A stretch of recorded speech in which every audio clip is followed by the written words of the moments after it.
Mark's Inspiration, The Power is Within podcast. No, we did not have a show tonight. We had some delays and, how would I say, some things came up that we didn't expect. So I'm going to talk a little bit, very short time, about acceptance. What do you do when everything doesn't go the way you planned? I heard something once, man makes plans and God laughs. How true that is. Now, it's a good thing to plan. Everyone should have a plan. Excuse me. But you have to be flexible because there's a part of you that can see the big picture. Some people call that God. Some people call that higher self, divinity, the universe, divine mind, universal intelligence, Allah, Jehovah, whatever you want to call it. But that's a part of you. You're connected to that. It's connected to you. And when things don't go the way you planned with your conscious mind, hello. I can't read the chat because I'm on the camera here, so I don't have my big board up in front of me. But thanks for joining me. So there's a part of you, as I said, that can see the big picture. And you have to trust that when things don't go the way you think they should or the way that you planned, what you have to come to believe and trust is that this is better than what you had planned. Now, what happened was we were going to have a show on should men lead or why men should lead. That was my daughter's suggestion. I thought it sounded like a good idea.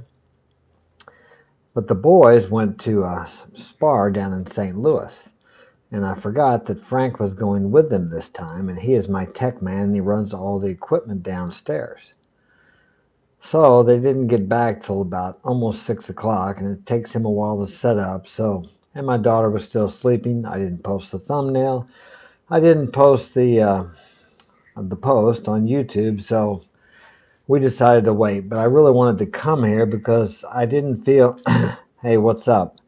I cannot, Wade, I can see that without my glass on. Welcome, Wade.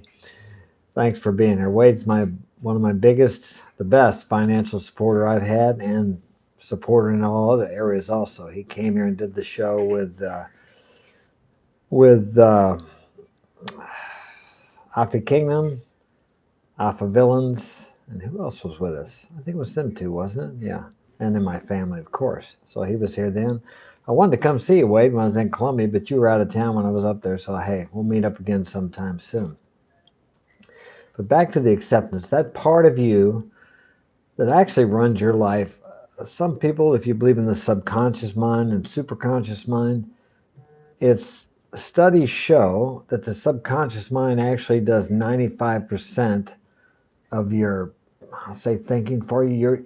Your actions during the day, you think you make them consciously, but they say only 5% of that is conscious action. The rest of it is done subconsciously. You think you make the choice, but it's actually done for you by a program, as they say. I cannot read it without my glasses, Wade. Anyway, thanks.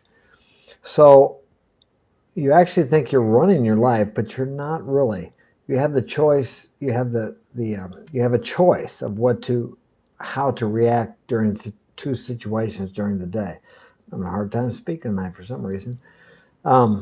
Just like that. So I didn't plan this at all, of course, because I planned to have a show. It was somewhat of a last-minute plan, but we were going to do it. But as I said, I forgot my son wouldn't be here. So I have to trust and believe that this is what I'm supposed to be doing other than what I planned. Now, there's been times in my life where I'd get really angry because things didn't go the way that I planned, or I would try to push and make things happen.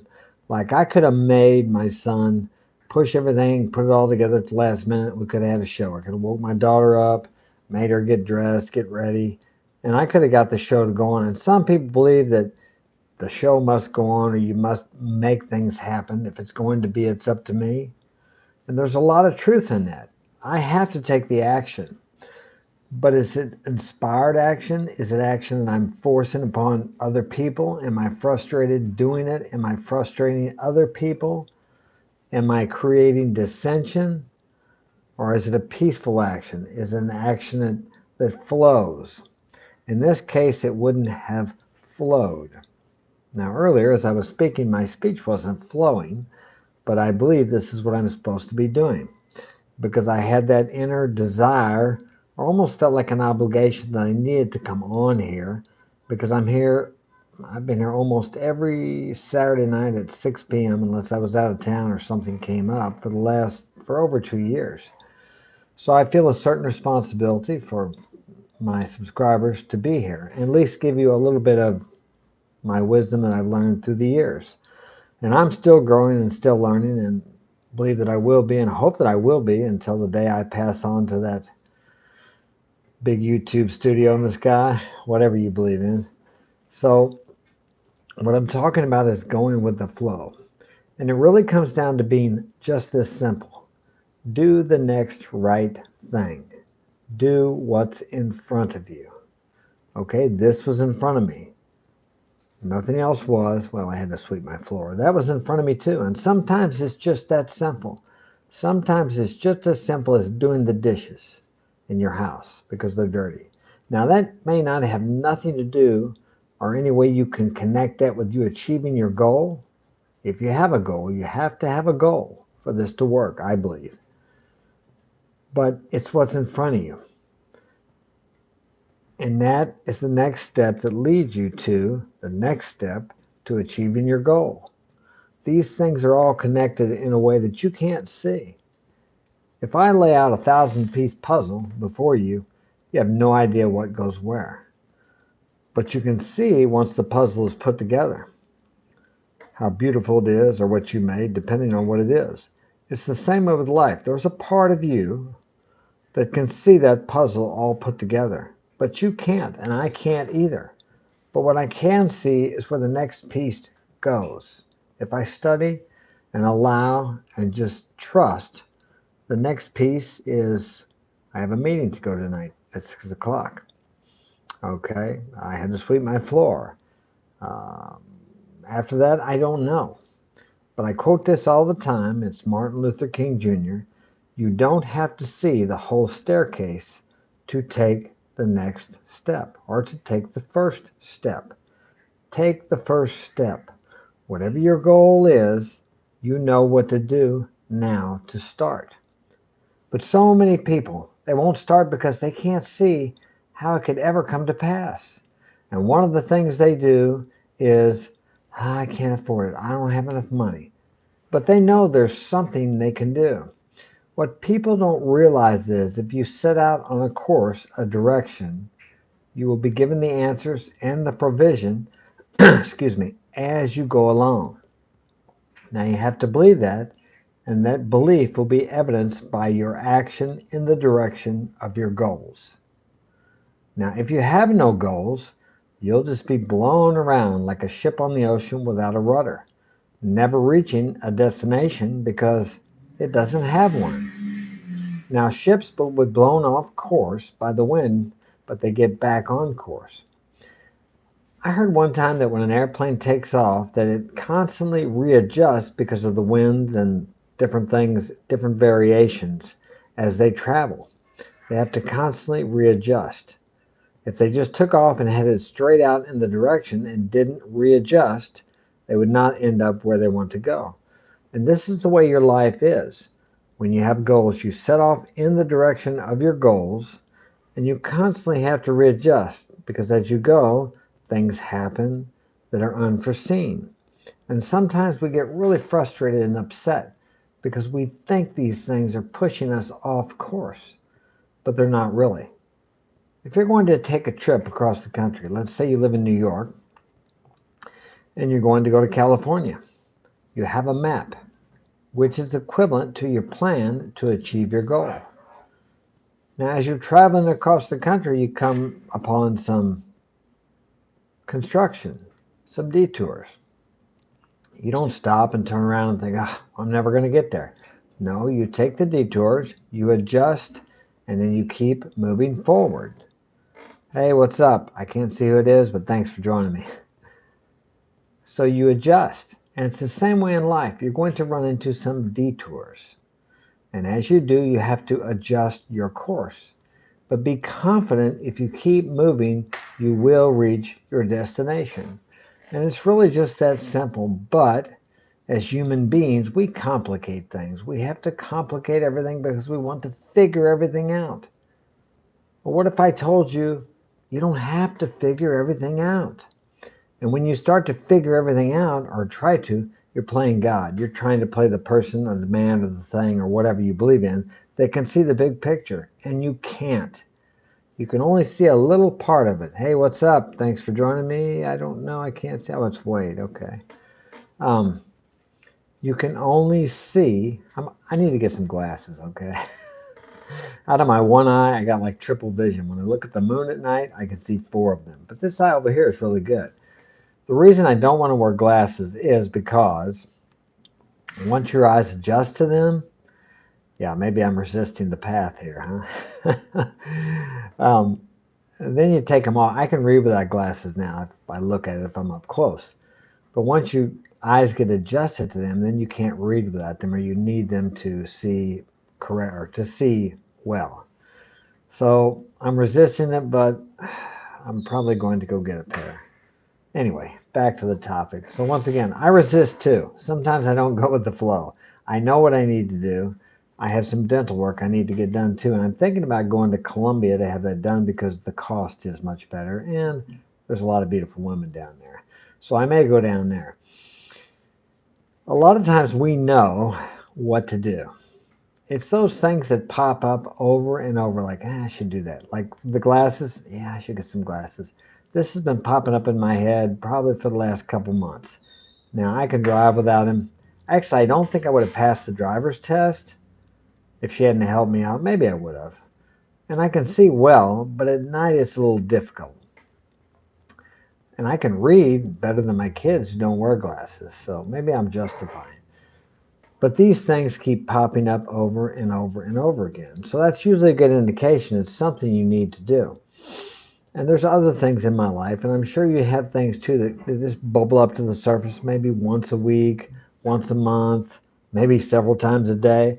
What happens is this is your inner guide, intuition speaking to you.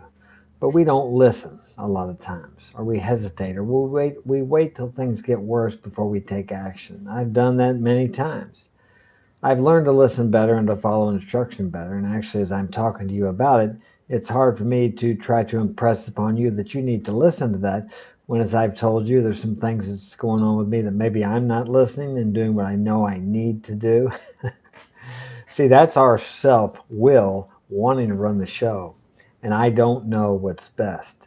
Let's say I went out tonight and I had to take a trip to St. Louis, which is about an hour from here, and it started raining. I would be thinking, man, I wish I got those glasses because it's difficult to see down in St. Louis when it's raining, even if you have perfect vision, because the lights shine on the streets and there's the lane markers, you can't see them. Most of them are worn off. So we need to listen and take action on these intuitive nudges that we get, and we all get them. Now, you may be drowning them out with radio all the time, TV all the time, social media all the time. I'll tell you one thing I've noticed lately, and I don't know why, is I've been looking at my phone all the time. So when that happens, what I do is purposely tonight when I leave to go to the meeting, I won't take it with me. And then I come home, my kids are mad. Like, we tried to call you, we left a message. Did you get it? I said, no, I didn't take my phone. Sometimes we just need to put that phone down because it can become an addiction. It can become a distraction. And anything that you get, I will say obsessed, but not obsessed with, something like that, or are dependent on, can become a distraction, will take you away from listening to your inner voice. I mean, we all have the same intuitive abilities that, well, think about what dogs can do. I'm not comparing you to dogs, but we have the same intuitive abilities. You can take a dog 1,000 miles away from home, and somehow he can find his way home. And then we've heard about the birds. They can fly to a certain place every year, even though they've never been there. How do they do that? What guides them? And of course, we're much wiser and smarter and intellectual than birds or dogs. Although I don't know, maybe we're not smarter than dogs. They're pretty smart. Some of them do some amazing things. But the point is, we get so wound up and trapped in all this outer confusion and messages that we don't listen. I don't use an alarm clock. I haven't used an alarm clock for years. I will set one if I have like a flight and I have to get up at 1:30 in the morning, but I always wake up before it goes off. But I don't use an alarm clock in the morning. I just tell myself when I want to get up, and I get up at that time.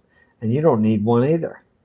But you feel like you do need one. And when you get to where you're dependent upon it, then you do need it.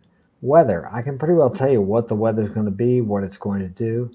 Now, if I start watching the weather report all the time, then I don't have that ability. I can tell you what time it is. Most of the time, I can probably be 95 to 98% correct without looking at a clock. But when you've lived as long as I have, you should be able to do some of that. But I wouldn't be able to if I constantly depended on these mechanisms that tell me what time it is, what the weather's going to be like, when to get up, and there are many more. And if you come home like the average American man, which I know none of you guys do, and watch 4 to 6 hours of TV every night, that's really going to hinder your ability to guide yourself, to have any kind of ability to hear your inner guidance. So think about that. What are you allowing into your mind? What are you programming yourself with? That's your choice. You have a choice there too. It's the same thing as what you eat. You become what you eat. Whatever you've eaten in the last month, 2 months, 3 months, whatever, 5 years, 10 years, 7 years, they say every 7 years your body renews itself. That food, that corn, that meat, the spaghetti has become you. So think about that when you're listening to things. Whatever you listen to, you become like that. Whether you consciously pay attention to it or not, it gets in there. It gets into your kingdom. And you're the king of this kingdom.